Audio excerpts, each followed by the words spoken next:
বন্ধুরা, অরিত্রিস কিচেনে আরও একটা নতুন রেসিপিতে আপনাদের সকলকে স্বাগত জানাই। চলে এসেছি আরও একটা নতুন রেসিপি নিয়ে। আজকে যে রেসিপিটা আপনাদের সঙ্গে শেয়ার করব, রুই মাছ দিয়ে পটল এবং বড়ি দিয়ে পাতলা ঝোল। এই পাতলা ঝোল আমি কি করে করি সবটাই আপনাদের সঙ্গে শেয়ার করব। তাহলে চলুন ভিডিওটা শুরু করি। এখানে আমি কড়াই বসিয়ে দিয়েছি। কড়াইটা আমরা প্রথমে ভালো করে গরম করে নেব। কড়াইটা আমরা গরম করে নিয়েছি, এবার এতে দিয়ে দিচ্ছি সর্ষের তেল। তেলটা আমরা ভালো করে গরম করে নেব। তেলটা যতক্ষণ গরম হচ্ছে ততক্ষণ আমরা মাছটায় নুন হলুদ ভালো করে মাখিয়ে নেব।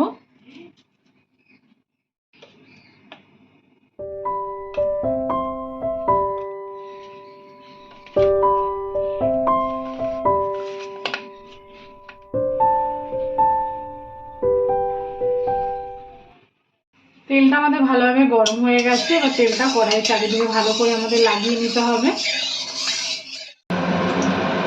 একে একে নুন হলুদ মাখানো মাছগুলো আমরা তেলেতে ছেড়ে দেবো।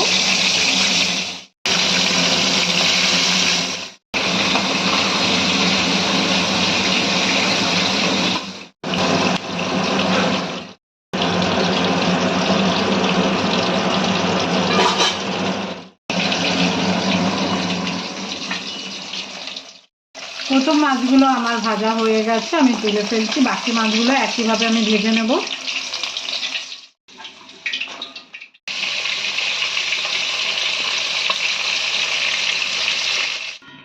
মাছগুলো আমাদের ভাজা হয়ে গেছে। এই তেলে আমরা বড়িগুলো ভেজে নেব।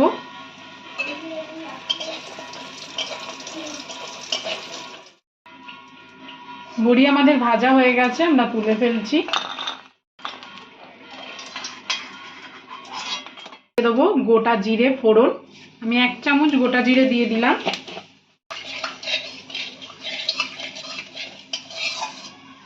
ফোড়নটা আমাদের ভালোভাবে ভাজা হয়ে গেছে। এবার এতে দিয়ে দেবো একটা বড় সাইজের কুচানো পেঁয়াজ।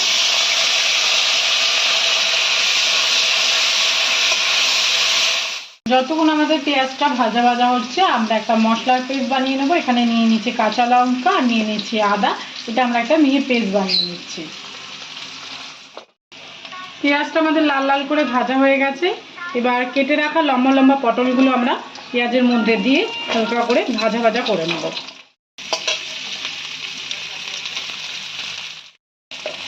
পটলটা আমরা পেঁয়াজের সঙ্গে হালকা ভেজে নিয়েছি। এবার এতে দিয়ে দিচ্ছি 1 চামচ মতন হলুদের গুঁড়ো, লবণ দিয়ে ভালো করে মিশিয়ে নিতে হবে এবং হলুদ ও নুন মিশিয়ে হালকা করে ভেজেও নিতে হবে। এতে দিয়ে দেবো আমি এবার মশলার পেস্টটা, আদা এবং কাঁচা লঙ্কা।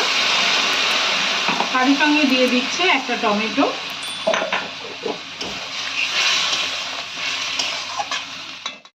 আর দিয়ে দেবো 2 চামচ মতো ভাজা জিরের গুঁড়ো। এবার মশলাটাকে ভালো করে কষিয়ে নিতে হবে। ভাজা জিরের গুঁড়ো আমি 2 চামচ দিয়ে দিয়েছি। এবার 1/2 চামচ মতন আমি হলুদের গুঁড়ো দিয়ে দিলাম। যেহেতু ভাজার সময় আমি হলুদের গুঁড়ো ইউজ করেছি, তাই কষানোর সময় মানে মশলা দিয়ে কষানোর সময় আমি 1/2 চামচ হলুদের গুঁড়ো দিলাম। এবার সব কিছু দিয়ে ভালো করে পটলটাকে কষিয়ে নিতে হবে।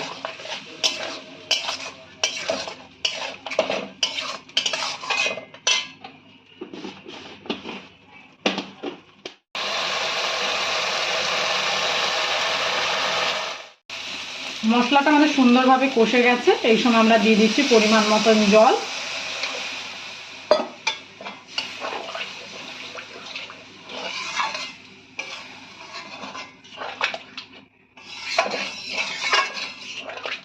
ঝোল আমাদের ভালোভাবে ফুটে গেছে। এবার এই সময় আমরা দিয়ে দিচ্ছি ভেজে রাখা বড়ি আর ভেজে রাখা মাছ।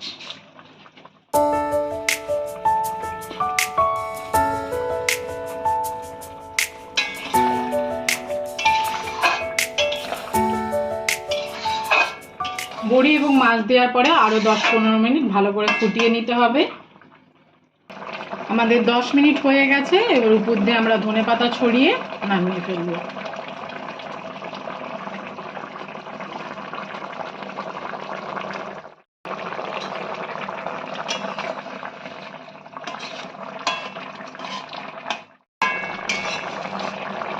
সম্পূর্ণ ভিডিওটা দেখার জন্য সকলকে জানাই ধন্যবাদ। সবাই ভালো থাকবেন, সুস্থ থাকবেন। দেখা হবে নেক্সট ভিডিওতে।